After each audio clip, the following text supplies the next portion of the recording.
사랑하는 성도 여러분, 한 주간 평안하셨습니까? 네, 너무나 따뜻한 봄 날씨였습니다.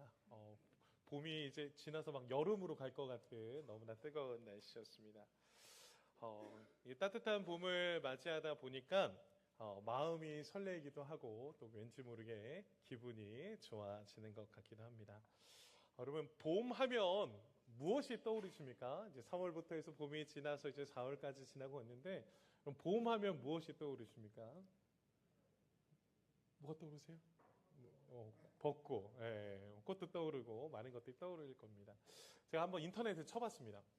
봄 하면 떠오르는 단어가 무엇이 있는가 했더니 대표적인 세 가지의 단어가 나온다고 하더라고요. 그 첫 번째 단어가 뭐냐면 조금 전에 말씀하신 꽃입니다. 그래서 벚꽃, 개나리, 진달래 등등. 지금 오늘 군포시가 오늘 뭐 하고 있죠? 철쭉 축제하고 있죠. 봄을 맞아서 또 꽃축제가 또 펼쳐지고 있습니다. 이처럼 제일 봄하면 첫 번째로 생각나는 단어가 꽃이라고 합니다. 화사하게 피어나는 그런 꽃의 향기, 그것이 바로 봄하면 생각나는 첫 번째 단어라고 합니다. 두 번째는 뭘까요? 두 번째는 바로 따뜻함이라고 합니다. 얼어붙은 땅을 녹여주는 그 봄의 내음이 우리의 얼어져 있는 마음까지 녹여지는 것 같은, 그래서 봄하면 생각나는 게 따뜻함, 평안함이 떠오른다라고 합니다. 마지막 세 번째로 떠오르는 단어가 무엇일까요? 그것은 바로 시작이라는 단어다라고 합니다. 새로운 희망을 품게 하는 새로운 시작. 한 해가 1월부터 시작되지만 봄과 함께 새로운 학기가 시작되고 모든 것이 새롭게 시작되는 것 같은 그런 바로 봄을 알리는 바로 시작. 그것이 바로 세 번째로 떠오르는 단어다라고 합니다. 사랑하는 성도 여러분, 저와 여러분들에게도 그냥 우리가 지내고 있는 계절의 봄을 넘어서서 사랑하는 성도님들과 우리에게 찾아온 영적인 봄이 시작되었습니다. 바로 예수 그리스도가 이 땅에 오셔서 저와 여러분들의 죄를 사하여 주시고 3일 만에 부활하시므로 말미암아 우리의 인생이 새롭게 시작되어지는 아름다운 봄과 같은 영적인 삶이 열리게 된 줄 믿습니다. 이것보다 더 아름다운 봄이 어디 있겠습니까? 이것보다 더 기쁜 시작이 어디 있겠습니까? 이처럼 죽음의 겨울이 지나가고 봄꽃과 같은 생명력 넘치는 새로운 인생이 시작되었고, 주님은 그 십자가의 은혜와 사랑으로 말미암아 오늘 우리에게 가장 아름다운 자리, 예배의 자리로 우리를 불러주신 줄 믿습니다. 여러분, 그래서 우리의 이 봄의 시작과 함께 오늘 이 예배가 하나님이 주신 은혜를 깊이 느끼는 은혜의 자리가 되기를 간절히 축복합니다. 우리 옆에 분들과 함께 인사하겠습니다. 아름다운 봄입니다. 따뜻한 봄입니다. 네, 아름다운 봄, 이 따뜻한 봄, 오늘 하나님의 말씀을 통해 그 은혜를 더욱더 깊이 찾아가 보았으면 좋겠습니다.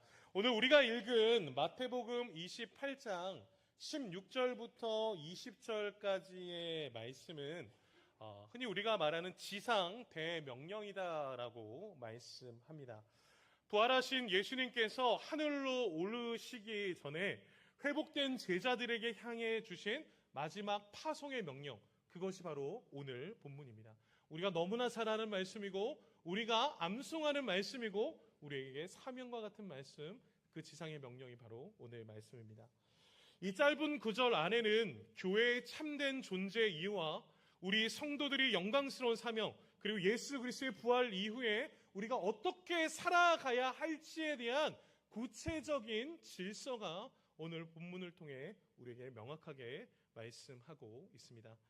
사랑하는 성도 여러분, 오늘 선포되는 말씀을 통해서 나를 위로하시는 은혜의 차원을 넘어 세상을 향해 담대히 나가는 거룩한 파송의 은혜를 경험하시고 더욱더 영적인 잠에서 깨어나 우리가 서 있는 가정과 직장과 삶의 전 모든 영역에서 생명을 살리는 전도자의 파송의 사명을 감당하시는 저 여러분들의 삶이 되시길 간절히 축복합니다.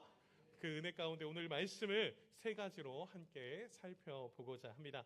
첫 번째입니다. 주님께서 우리를 파송하실 때 주님은 우리에게 첫 번째로 이렇게 말씀하십니다. 같이 한번 고백해 볼까요? 시작! 우리는 주님의 권세 아래 파송받았습니다. 주님께서 우리에게 마지막으로 하늘로 승천하시기 전에 우리를 파송한다라고 말씀하시는데, 그 파송의 이유 중에 첫 번째 가장 중요한 것이 무엇이냐면 우리는 주님의 권세 아래에 파송받았다라는 것을 오늘 본문은 말씀합니다. 18절 말씀인데요. 18절 말씀 같이 한번 읽어볼까요? 시작. 예수께서 나와 말씀하여 이르시되 하늘과 땅의 모든 권세를 내게 주셨으니. 아멘. 이 말씀이 오늘 우리에게 주시는 지상 명령의 출발점입니다. 주님께서는 우리에게 먼저 가라, 파송하시면서 우리에게 가라라고 명령하시기 전에 주님께서 어떠한 분이신지에 대해서 성경을 통해 우리에게 명확하게 말씀하십니다. 우리 주님은 하늘과 땅의 모든 권세를 가지신 분으로서 그 권세를 우리에게 주셨다라고 말씀합니다. 여러분, 여기서 말하는 권세는 헬라어로 엑수시아라는 단어와 함께 쓰입니다. 이 단어는 단순한 힘이나 능력만을 말하는 것이 아니라 합법적인 통치권, 절대적인 권한, 지배권을 의미합니다. 이 뜻은 예수님이 단지 그냥 어떠한 능력을 가지고 있는 영향력이 있는 분을 뛰어넘어서 하늘과 땅을 다스리시는 절대적 주권자이시다라는 것을 본인 스스로가 말씀하고 있는 것입니다. 여러분, 예수님께서 이 모든 하늘과 땅의 모든 권세를 가지셨다라는 것, 이것을 어디에서 확증하셨습니까? 바로 우리 예수님께서는 이 권세를 십자가에서 그 부활을 통해 확증하셨습니다. 우리 주님은 십자가에서 우리의 모든 죄를 담당하셨고 3일 만에 부활하셨으며 그 죽음과 사탄의 모든 권세를 깨뜨리신 줄 믿습니다. 그 은혜와 함께 하나님께서는 우리 예수 그리스도가 부활하시는 말미암아 그 십자가에서 죽으시고 부활하시는 말미암아 오늘 하나님께서 예수 그리스도 가운데 빌립보서 2장 9절과 10절을 통해 이렇게 말씀하십니다. 우리 같이 한번 읽어볼까요? 시작. 이러므로 하나님이 그를 지극히 높여 모든 이름 위에 뛰어난 이름을 주사 하늘에 있는 자들과 땅에 있는 자들과 땅 아래에 있는 자들로 모든 무릎을 예수의 이름에 꿇게 하시고. 아멘. 이 모든 권세를 우리 예수 그리스도 앞에 누가 주셨다라는 거예요? 하나님이 주셨다는 거예요. 하늘에 있는 자들과 땅에 있는 모든 자들과 땅 아래의 모든 자들 앞에 무릎을 꿇을 수 있도록 예수 그리스도 앞에 무릎을 꿇을 수밖에 없게끔 모든 권세를 다 예수 그리스도 앞에 주셨다라고 말씀합니다. 이 말씀 앞에 우리가 기억하셔야 될 것이 있습니다. 사랑하는 성도 여러분, 우리가 예수 그리스도 앞에 세상에 파송받는 유일한 근거는 무엇입니까? 유일한 근거는 우리가 강해서가 아닙니다. 우리가 잘나서가 아닙니다. 우리가 세상보다 뛰어나서가 아닙니다. 주님께서 우리를 파송하시는 이유는 무엇이냐면 절대 주권자이신 모든 권세를 가지신 주님께서 우리를 보내시겠다라고 결정하셨기 때문입니다. 그래서 주님께서 우리를 보내실 때 그냥 보내시지 않으시고 주님의 권세를 저와 여러분들에게 함께 맡기셨다라고 말씀하고 있습니다. 사랑하는 성도 여러분, 엑수시아 권세를 가신 주님께서 저와 여러분들을 직접 보내시고 파송하셨다라고 성경은 우리에게 말씀하고 있습니다. 우리는 때때로 생각합니다. 세상 가운데 우리가 잘나서, 우리가 능력이 있어서, 내가 전도할 힘이 있어서, 내가 전도할 지혜가 있어서 우리는 전도를 하고 봉사를 하고 사명을 감당한다라고 우리는 생각합니다. 그런데 사랑하는 성도 여러분, 아닙니다. 성경은 권세를 가진 주님께서 저와 여러분들을 무엇 하셨다라고요? 같이 한번 고백할까요? 파송, 보내셨다라는 거예요. 우리가 가고 싶다고 가는 게 아니고 가고 싶지 않다고 해서 가지 않는 게 아니라 주님께서 저와 여러분들을 주의 권세 가운데 보내셨다라고 말씀하고 있습니다. 여러분, 오늘 본문 16절과 17절을 보면 주님이 보내시는 권세가 얼마나 위대한지에 대해서 우리는 알 수 있습니다. 오늘 본문 16절과 17절을 봅니다. 같이 읽겠습니다. 시작. 11 제자가 갈릴리에 가서 예수께서 지시하신 산에 이르러 예수께 배웠고 경배하나 아직도 의심하는 사람들이 있더라. 아멘. 지금 제자들이 누구 앞에 서 있습니까? 부활하신 예수님 앞에 서 있습니다. 그런데 부활하신 예수님 앞에 서 있지만 여전히 그들은 주님을 예배하는 것 같지만 여전히 그들은 어떠한 마음도 가지고 있습니까? 같이 고백해볼까요? 의심하고 있다라는 표현을 하고 있습니다. 부활하신 예수님을 눈앞에 두고도 어떤 제자들은 그 주님을 의심했습니다. 여러분, 여기서 의심하다라는 말은 헬라어로 디스타조라는 단어의 뜻인데 이 의심하다, 디스타조는 완전한 불신이라기보다는 마음이 갈라지고 머뭇거리는 상태가 바로 디스타조입니다. 이 뜻은 믿음이 전혀 없는 상태가 아니라 믿음이 있는데 믿음과 함께 무엇을 가지고 있는 거예요? 같이 한번 고백해 볼까요? 두려움을 가지고 있는 거예요. 믿음이 없지 않아요. 믿음이 있는데 믿음과 함께 두려움을 가지고 있기 때문에 주님 앞에서 갈팡질팡하는 겁니다. 왔다 갔다 하는 겁니다. 우리 예수 그리스도가 살아나심을 눈으로 보고 있지만 때때로 의심하는 겁니다. 왔다 갔다 하는 겁니다. 믿음이 전혀 없는 것이 아니라 믿음과 두려움 사이에서 흔들리고 있는 제자들의 모습을 볼 수 있습니다. 사랑하는 성도 여러분, 저와 여러분들이 그렇지 않습니까? 주님의 은혜 안에 산다고 말하고 주님을 위해 내 인생을 바치겠노라고 말하고 내 평생에 주님의 영광을 위해 살겠노라고 말하는데 우리가 그 주님을 때때로 의심합니다. 믿는다라고 말하지만 때때로 갈팡질팡합니다. 그것이 오늘 연약한 모습에 빠져있는 제자들의 모습과 우리들의 모습을 보게 됩니다.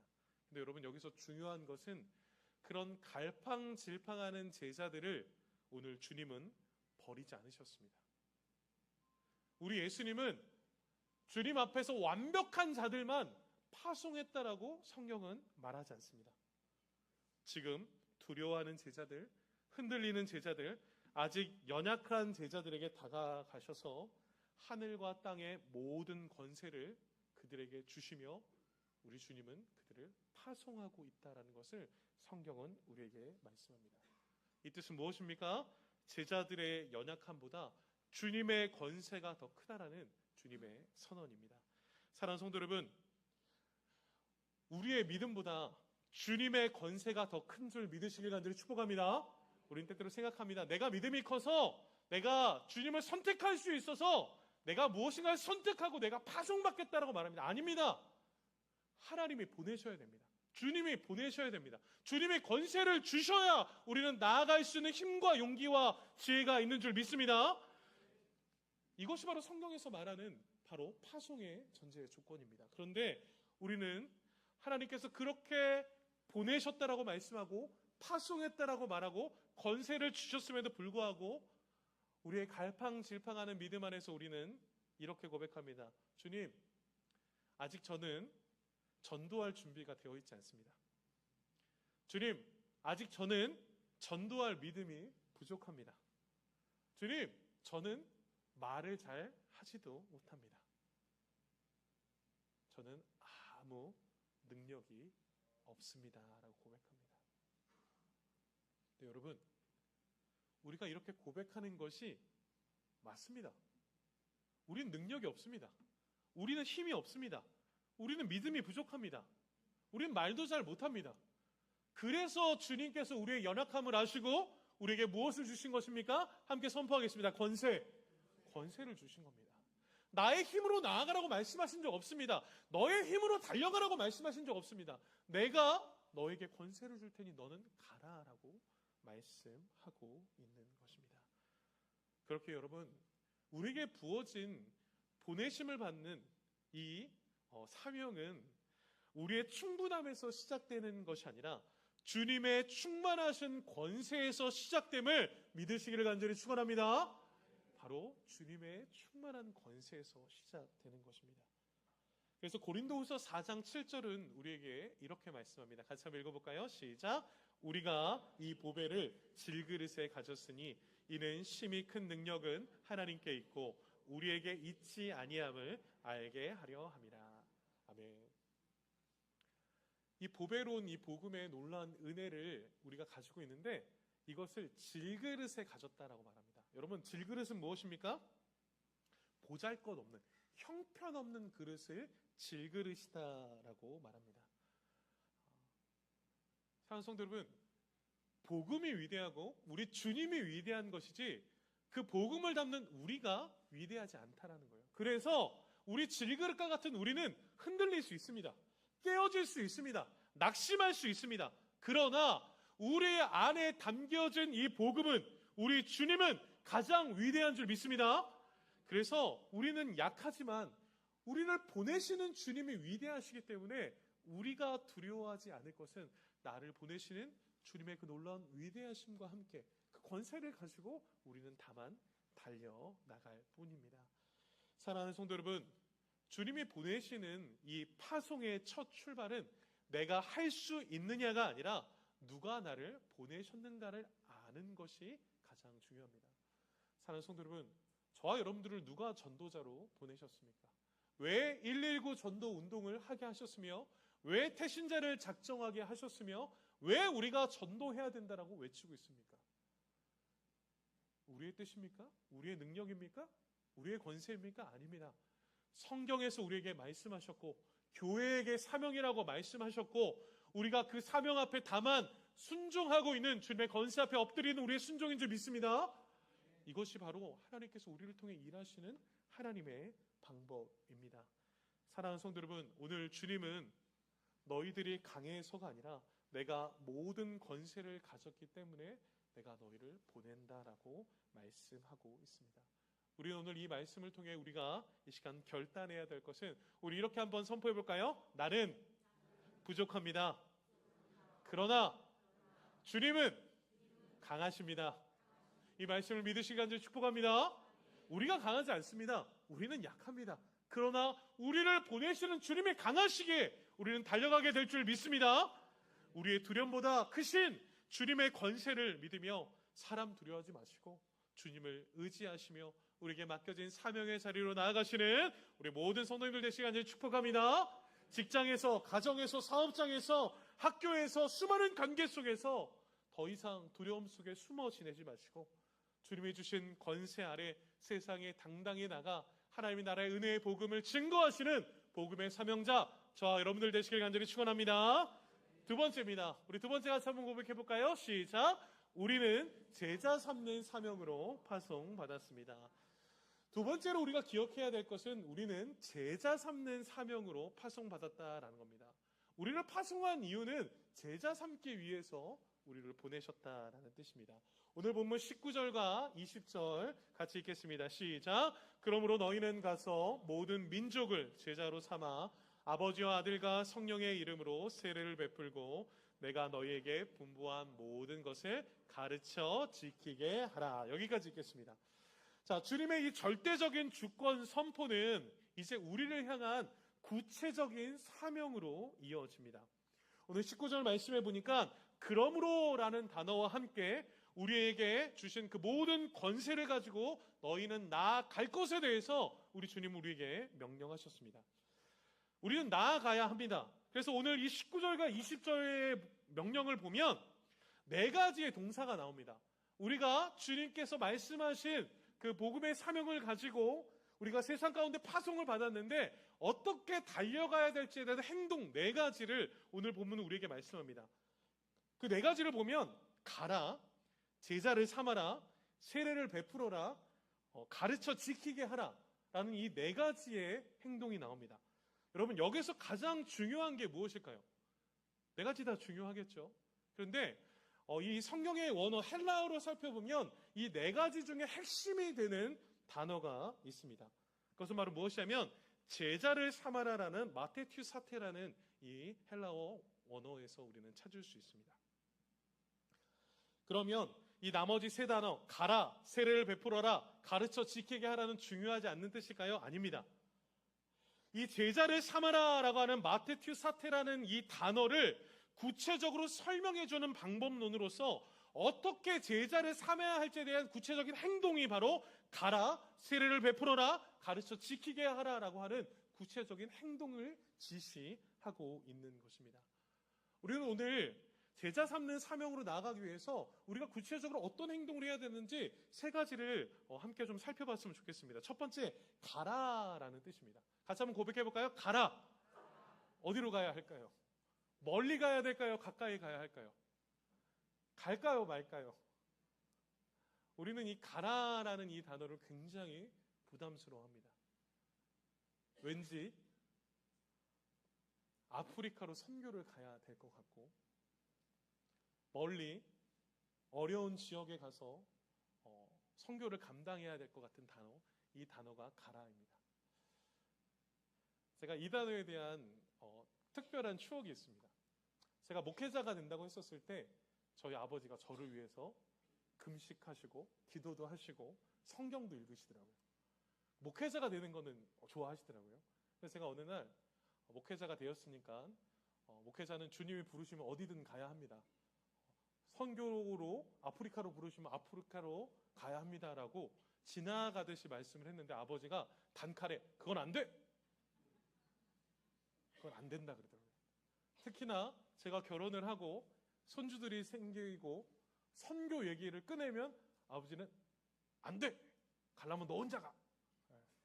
절대 안 된다고 말합니다. 여러분, 주님은 그런데 우리한테 계속 가라라고 말씀하시거든요.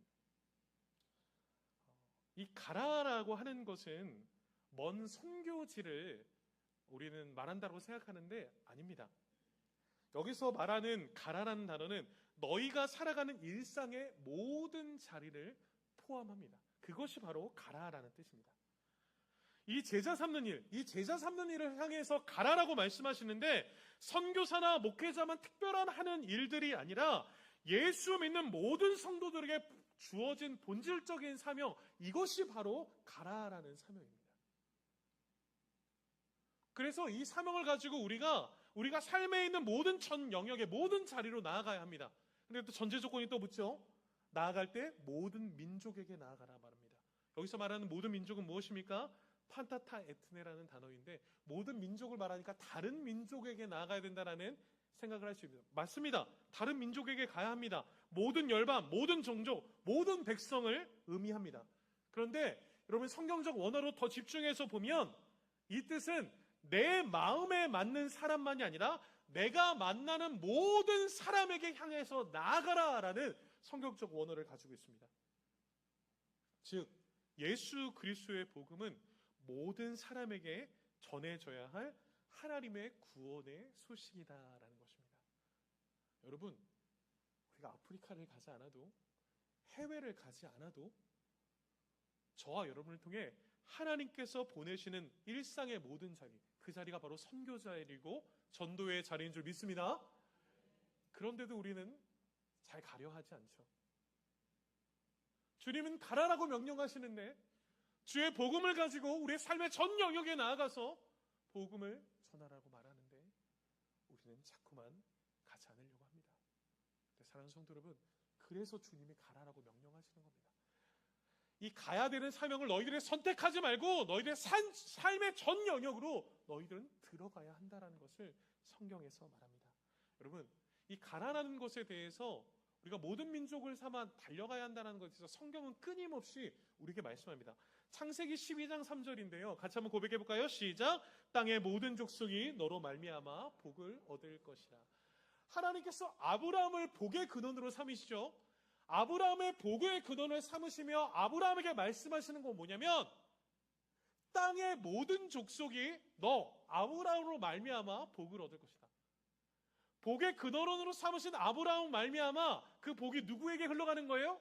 땅의 모든 족속에게 흘러간다는 거예요. 여러분, 이것이 하나님이 주시는 복음의 은혜입니다. 이사야서 49장 6절도 볼까요? 제가 읽겠습니다. 내가 또 너를 이방의 빛으로 삼아 나의 구원을 베풀어서 어디까지요? 땅 끝까지 이르게 하리라 라고 말씀합니다.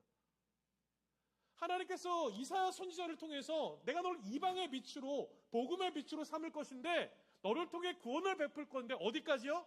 땅 끝까지 이르게 한다. 모든 민족에게 모든들에게 이방의 빛으로 구원을 이르게 하겠다라고 말씀하는 것입니다.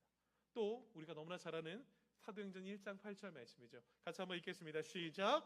오직 성령이 너희에게 임하시면 너희가 권능을 받고 예루살렘과 온 유대와 사마리아와 땅 끝까지 이르러 내 증인이 되리라. 아멘. 복음이 예루살렘과 온 유대와 사마리아와 어디까지요? 땅 끝까지요. 여러분, 복음에는 제한이 없습니다.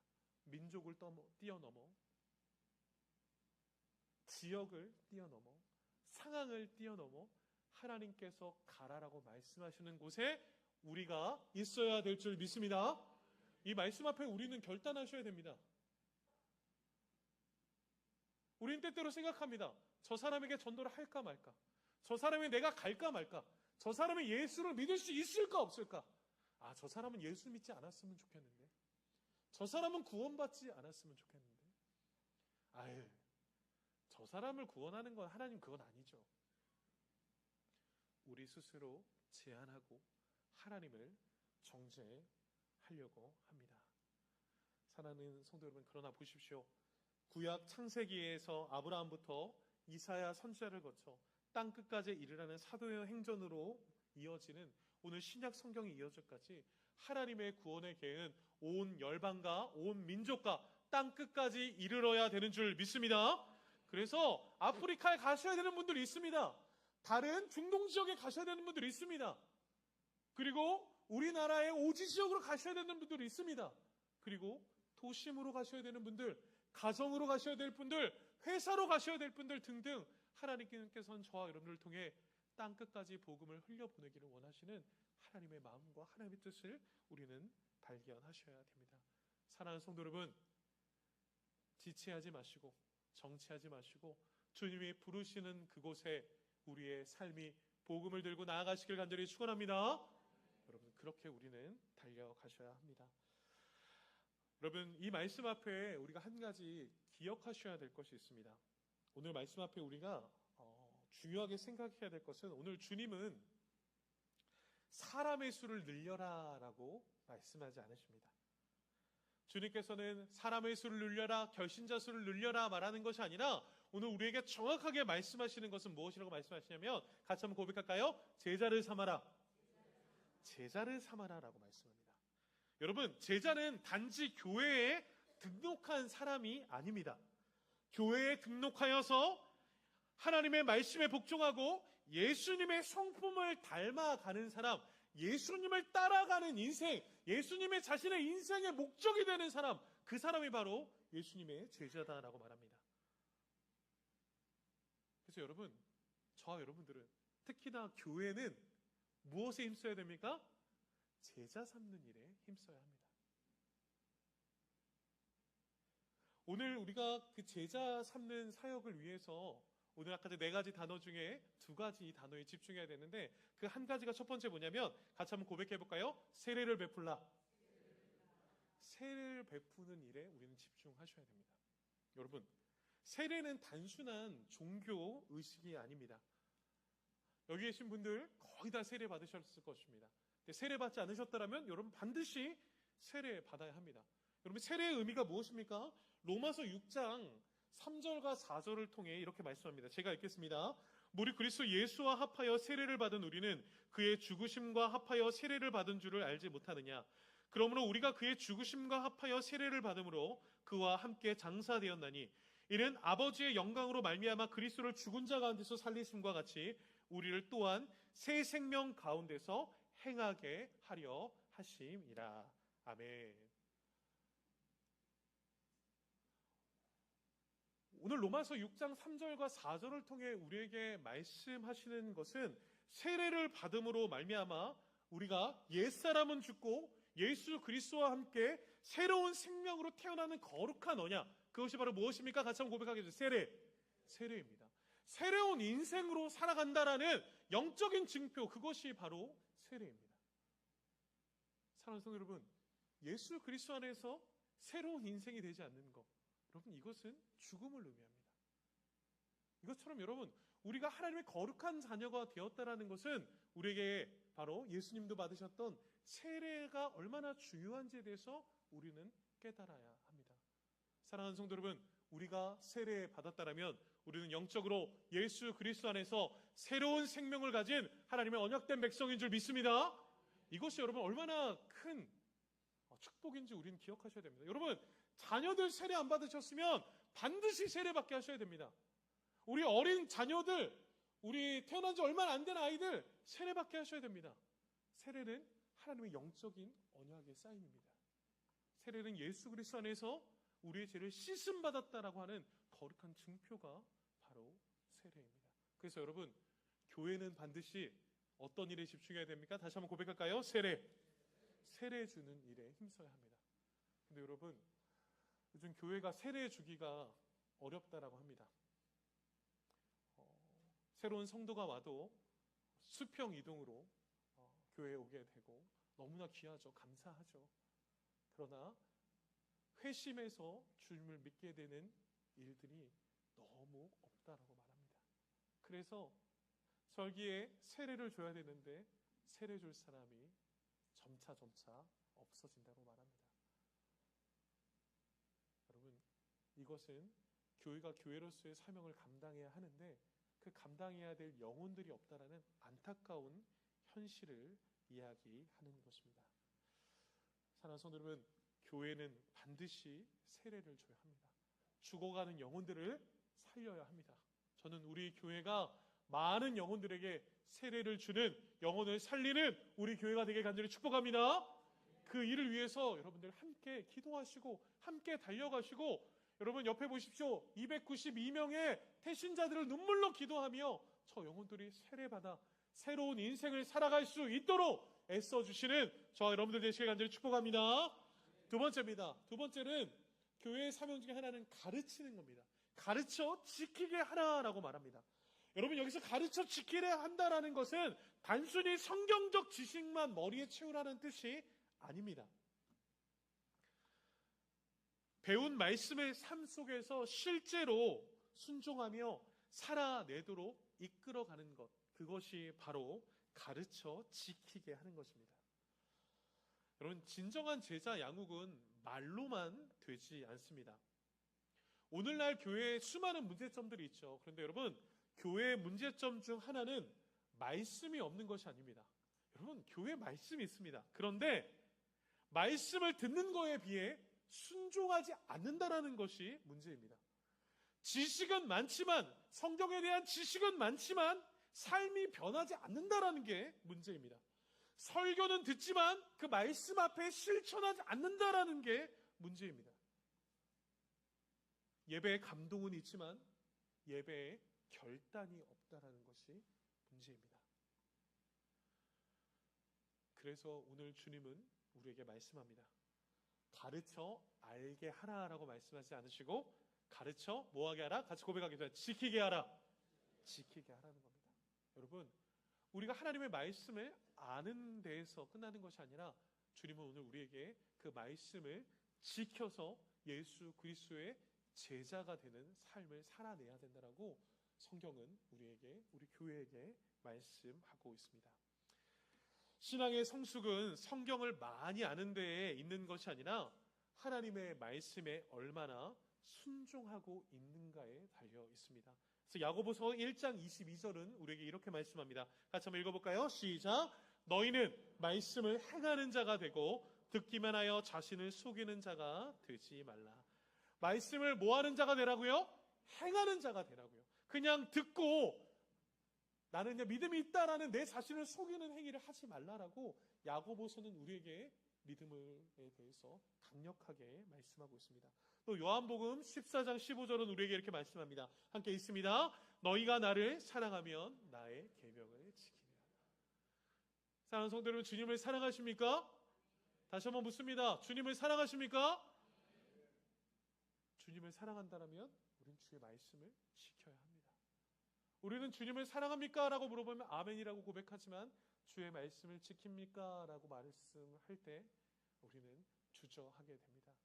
사랑하는 성도 여러분, 주님을 사랑하는 만큼 주의 말씀을 지키며 살아가시는 은혜가 있기를 간절히 축복합니다.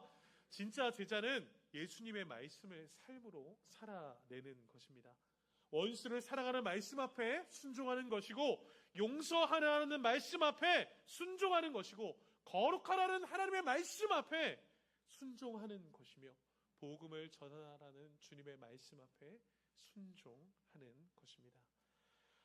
그래서 교회와 성도는 하나님의 말씀을 살아내는 삶의 본을 보여주는 제자가 되어야 합니다. 우리가 먼저 제자가 되어야 많은 사람들이 저와 여러분들을 바라보며 예수 믿는 자의 인생은 다르구나, 예수 믿는 사람들이 이렇게 살아가는구나 하는 걸 깨달아 우리를 통해 그들 또한 예수 그리스도의 제자가 되는 놀라운 은혜가 있게 될 줄 믿습니다. 그래서 우리는 삶의 본을 보여주는 자가 되어야 됩니다. 예수님께서 제자들에게 본이 되어주셨고 이제 제자들이 예수님을 따르는 예수 그리스도의 제자로서의 본이 되어서 이 땅에 죽어가는 영혼들을 구원해내는 놀라운 복음의 사명자가 될 것을 끊임없이 우리에게 말씀하고 있는 것입니다. 사랑하는 성도 여러분, 이 말씀 앞에 우리가 결단할 때 부모는 어떤 자가 되어야 됩니까? 자녀를 하나님의 말씀대로 사는 예수님의 제자로 키워놔야 될 줄 믿습니다. 교사는 학생을 하나님 앞에 정직한 사람으로 세워야 될 줄 믿습니다. 셀 리더는 셀 모임을 통해 한 영혼을 제자로 세우는데 최선을 다해야 될 줄 믿습니다. 그리고 직분자는 많은 영혼들을 그리스도께로 연결하여 말씀을 가르쳐 지키고 더욱더 그들이 주님의 제자로 세워가는데 영적 통로로 쓰임 받아야 될 줄 믿습니다. 이것이 바로 교회와 직분자와 우리가 달려나가야 될 길에 대해서 성경은 끊임없이 우리에게 말씀합니다. 사랑하는 성도 여러분, 교회가 해야 할 일은 단순히 사람을 모으는 것이 아닙니다. 교회가 해야 될 일은 사람을 모으는 것이 아니라 모인 사람들을 예수님의 사람으로 세우는 것에 있는 줄 믿습니다. 그들에게 복음을 듣게 하고 예수를 믿게 하고 세례를 받게 해서 말씀으로 훈련하여 진짜 예수님의 제자로 세워가는 것, 그것이 바로 교회며 저와 여러분들에게 맡겨진 사명입니다. 우리 교회가 그렇게 이 땅에 죽어가는 영혼들을 더욱더 회심하고 더욱더 주님의 제자로 세워가는 일에 쓰임받는 저와 여러분들 복된 인생 되시기를 간절히 축복합니다. 마지막 세 번째입니다. 우리 같이 세 번째 고백하겠습니다. 시작. 우리는 주님의 임재 안에 파송받았습니다. 이처럼 제자 삼는 일 결코 쉽지 않은 일입니다. 영광스럽지만 만만한 길은 아닙니다. 이 일을 감당하다 보면 우리는 때때로 세상의 조롱에 부딪힙니다. 거절의 아픔을 겪게 됩니다. 때로는 내가 과연 이 일을 감당할 수 있을까라고 하는 지침과 영적인 한계에 부딪히게 됩니다. 여러분, 주님께서 가라라고 말씀하셨고 제자 삼으라고 말씀하시는 이 파송의 부르심 앞에 우리는 당연히 순종하며 가야 하는데 이 일을 어떻게 감당할 수 있겠습니까? 그래서 오늘 주님은 오늘 마태복음 28장의 마지막 절의 가장 뒷부분 말씀을 통해 우리에게 가장 위대하고 가슴 벅찬 약속을 저와 여러분들에게 해주고 계십니다. 우리 20절의 뒷부분을 같이 한번 고백해 보겠습니다. 시작. 볼지어다 내가 세상 끝날까지 너희와 항상 함께 있으리라 하시니라. 아멘. 주님께서 우리에게 무엇을 약속하십니까? 내가 세상 끝날까지 너희와 항상 어떻게 하겠다고요? 항상 함께 있겠다라고 말씀합니다. 하나님이 우리와 함께 하시다. 우리는 이것을 무엇이라고 부릅니까? 같이 한번 고백해 볼까요? 임마누엘. 임마누엘이라고 말하죠. 맞아요. 임마누엘의 완성. 오늘 마태복음 마지막 장을 통해 너희들을 보내고 너희에게 권세를 주고 가라라고 명령하시고 제자 삼는 일에 너희들을 보냈는데 이 보낼 사명을 위해서 내가 너와 반드시 함께 하겠다라는 약속을 우리에게 주고 계십니다. 하나님이 우리와 함께 하시다라는 이 언어를 직역하면 나 스스로가 너희와 함께 있겠다라는 뜻입니다. 우리가 원해서가 아니라 우리가 주님을 찾아서가 아니라 주님께서 직접 우리에게 찾아오셨고 내가 반드시 너와 함께 하겠다라는 주님의 의지를 강력하게 우리에게 나타내 보여주고 있습니다. 사랑하는 성도 여러분, 우리 주님은 과거에도 우리와 함께 하셨고 지금도 우리와 함께 하셨고 앞으로 미래에도 저와 여러분들과 함께 하시는 임마누엘의 하나님이신 줄 믿습니다. 성경은 명확하게 우리에게 말씀합니다. 여러분, 우리가 가장 불안할 때가 언제입니까? 우리가 가장 두려울 때가 언제인지 아십니까? 주님이 나와 함께 하심이 흔들릴 때. 임마누엘의 하나님이 내 안에 있는 것 같지 않다는 것을 느낄 때 우리는 그때가 가장 두렵습니다. 세상 앞에서 수많은 염려와 걱정들 앞에서 나 혼자 서 있다라고 생각하면 여러분 얼마나 염려가 되겠습니까? 사랑하는 성도 여러분, 오늘 주님은 우리를 파송하시며 성령 하나님께서 우리와 함께하사 언제나 동행하시고 함께하시는 임마누엘 되심을 믿으시길 간절히 축복합니다.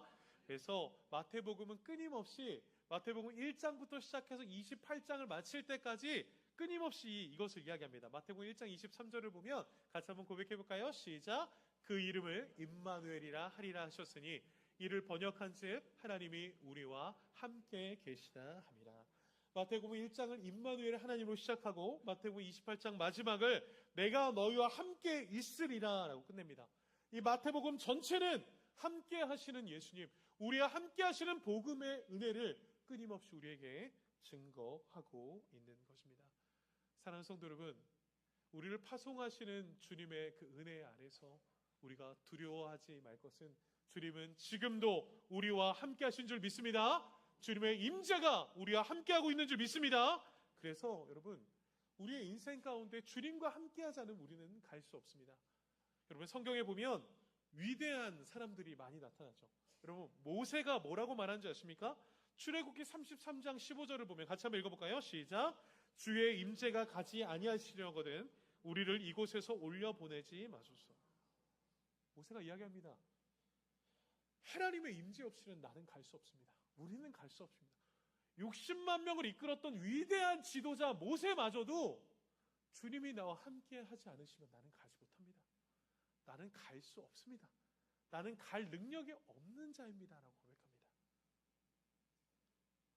성경에서 가장 많은 전도에 힘썼던 사람이 있죠. 누구입니까? 사도 바울이죠. 사도 바울이 디모데후서 4장 17절을 통해 어떻게 말씀하십니까? 같이 한번 고백해 볼까요? 시작. 주께서 내 곁에 서서 나에게 힘을 주시다. 사도 바울은 주님께서 내 곁에 서서 나에게 힘을 주셔야 내가 전도할 수 있습니다. 내가 복음 전할 수 있습니다. 주님이 힘 주시지 않으시고 주님이 나와 함께하지 않으시면 나는 아무것도 할 수 없다라고 고백합니다. 여러분, 성경은 말합니다. 사람이 위대한 것이 아니라 그 사람과 하나님이 함께 하실 때 하나님께서는 그 사람을 통해 위대한 일을 나타내신 줄 믿습니다. 저와 여러분들도 마찬가지입니다. 여러분, 우리는 위대하지 않습니다. 우리는 연약합니다. 그런데 하나님께서 우리와 함께 하사 하나님은 우리를 통해 위대한 하나님의 나라의 일을 감당하게 하실 줄 믿습니다. 이것이 바로 전도이고 이것이 바로 선교이고 우리를 파송하시는 하나님의 이유와 계획과 목적입니다. 사랑하는 성도 여러분, 주님께서 오늘 우리를 파송하실 때 주님은 우리만 보내지 않으십니다. 부활의 주님과 함께 나아갈 수 있도록 우리와 함께 하시겠다라고 말씀하고 있습니다.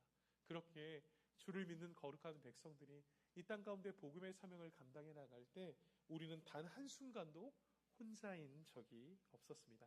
하늘과 땅의 권세를 가진 주님께서 지금도 우리의 손을 굳게 붙잡고 우리를 인도하고 계신 줄 믿습니다. 그러니까 여러분, 두려워하지 마십시오. 여러분, 하나님께서 작정하게 하신 292명 바라보며 두려워하지 마십시오. 하나님께서 하나님의 때에 우리의 손을 통해 우리의 발걸음을 통해 하나님께서 일하실 줄 믿습니다.